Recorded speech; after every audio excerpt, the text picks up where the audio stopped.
Hello and welcome to Read Becca. Today we're going to start my Christmas in July challenge. Surprise! I had been toying with something to do with Christmas in July for a while and hadn't quite fleshed it out, but I decided on holiday romance. I have really gotten into holiday romance this past Christmas, and obviously not a whole lot of people are checking out holiday romances right now.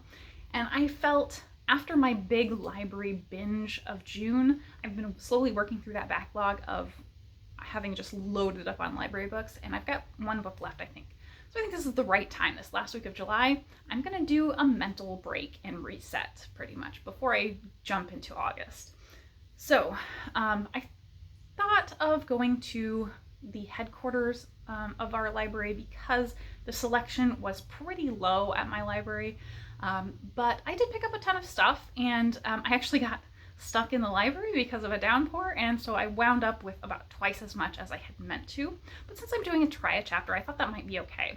And romance, I don't think any of these are going to be super duper long chapters, so I think I can get through all of this in 1, maybe 2 days.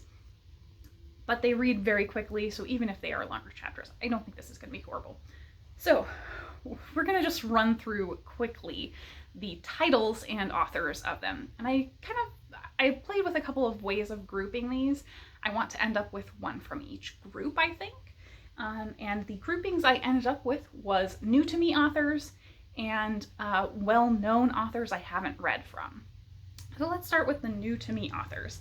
I have Cowboy Seal Christmas by Nicole Helm.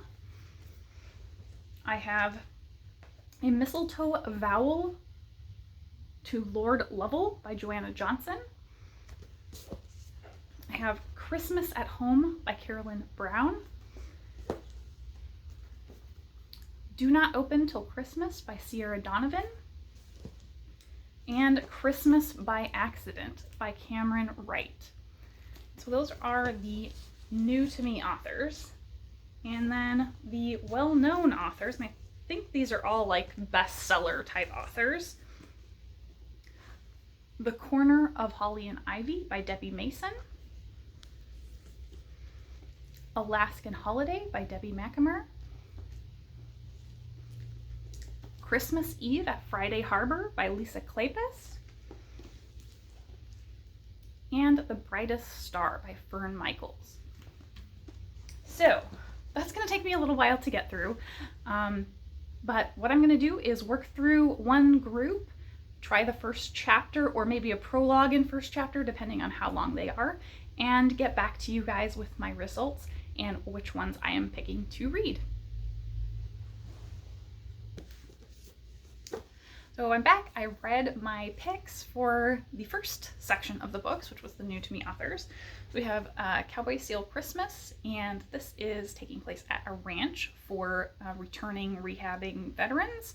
And our male protagonist is the first perspective, and he is one of those veterans, obviously, and has PTSD. The female protagonist is a therapist that he doesn't really want anything to do with. So I didn't really love that in his perspective. He's got some kind of toxic masculinity, which normally I might let slide in romance because romance does tend to play up masculinity at times.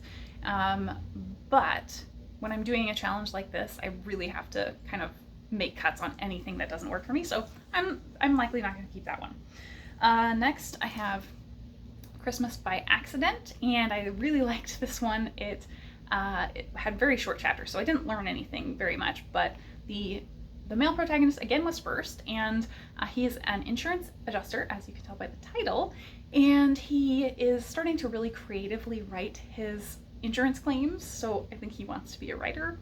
And then we get the female perspective, and she is running a bookshop, and they're talking about putting out Christmas books. So very short and quick. Number 3 is Christmas at Home, and in this one, the first chapter was kind of long, so I think this one was like almost 30 pages, so I got quite a bit of backstory on this one. In the first chapter of this, we have the female protagonist, and she is racing home to her grand's house, which is a ranch. And so we get kind of another Western cowboy one, I think. And so as she is racing home, her grand has said she's gonna sell the ranch, but she's racing home to beat a blizzard. So she gets there just ahead of the blizzard, and when she arrives, her grand is not there. It is the man who she's selling the ranch to. So that should be interesting because now they're snowed in together. And next we have Do Not Open Till Christmas. And this one is set as a small town newspaper. So we have two characters here who, one is taking over temporarily as the editor while the editor goes to help sort things out at a big city newspaper. And so he is dealing with the new freelancer who is stepping in full time to pick up some of the slack. And she is kind of taking this as her first full-time journalism job. She was working at the cafe locally, and so obviously they have some immediate attraction. And then finally we have, I think, the only historical that I picked up, A Mistletoe Vow to Lord Lovell.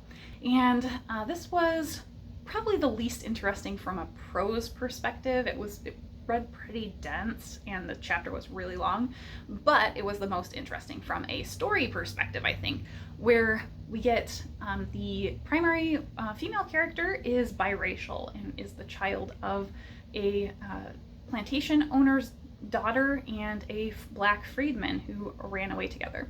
And so she has been left by her husband. He abandoned her quite some time ago, and so she has been living alone and wakes up in the night hearing somebody in her house. And so she's kind of this Spitfire who sleeps with a gun in her nightstand, and she pulls the gun out and goes downstairs. And it took a little while to get into because she is thinking through her whole backstory before going downstairs, basically. But then she gets downstairs, and who is there but Lord Lovell, who had met her husband and unfortunately is there to tell her her husband has died. So he is there because his ward was impregnated by her husband. So really complicated. This one I think is the one that I'm going to pick up, but I really kind of also want to read Christmas by Accident. So I think I'm going to keep both of these on. So I think that is it for the new to me authors, and I'm going to go read through the bestsellers, and I will be right back. All right, so I finished up all of the bestsellers, so let's talk through those.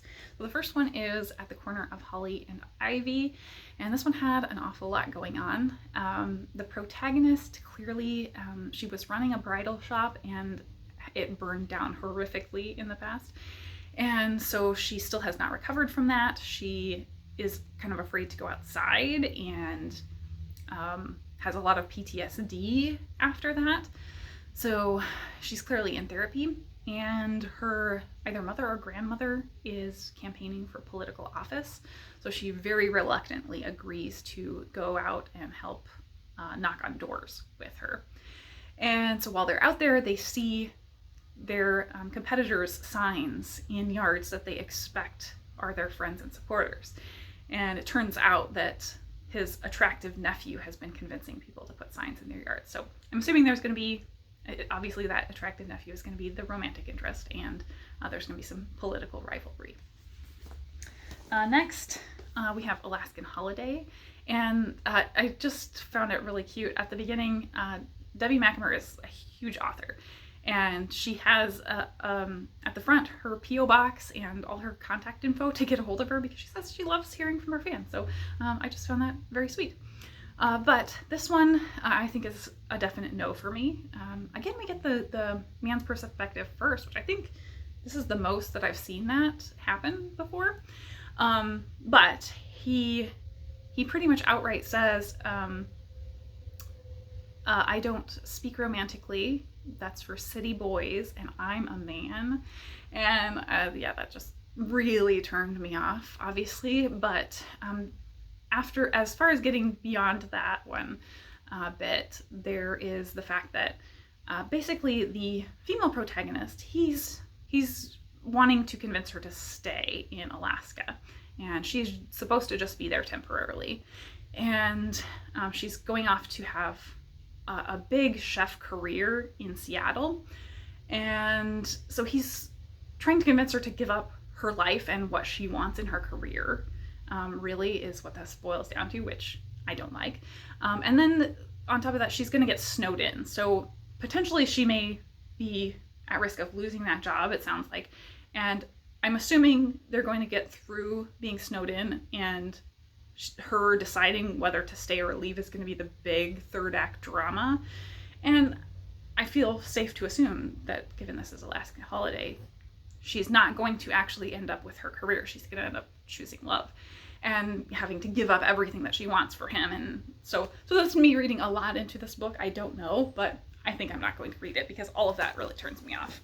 So then we have The Brightest Star. And this one starts off pretty fast moving. I actually read the prologue and the first chapter on this one. So in the prologue, the protagonist is in Florida and is a writer. And so she then gets a call from her mom saying her dad is sick and she has to come home.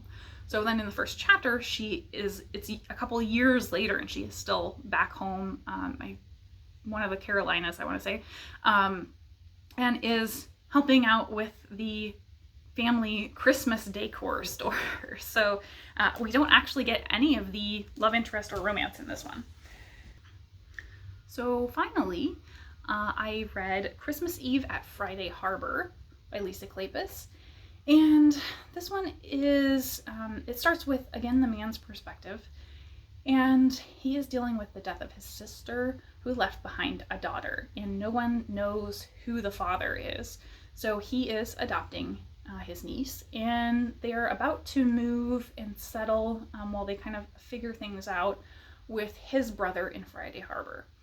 So, and they're going to go into business together, it sounds like. So I really enjoyed the writing in this. It just grabbed me right away. I kind of knew to expect that with Lisa Kleypas because I've heard such good things. But I enjoyed the descriptions of the setting so much. I grew up in the Pacific Northwest, and the San Juans are gorgeous. If you've never been, look up some pictures, but I definitely am picking this one up. Okay, so now what that means is I'm going to give myself from the 25th to the 31st, so a week, to read these books. And I picked A Mistletoe Vow to Lord Lovell by Joanna Johnson, Christmas Eve at Friday Harbor by Lisa Kleypas, and Christmas by Accident by Cameron Wright. So we'll see if I can get through that. They're all pretty slim and romance flies by, so I think I can get through it, and I hopefully will have a very fun time. So I will post probably just a wrap up on the 31st when I'm done and let you guys know what I thought.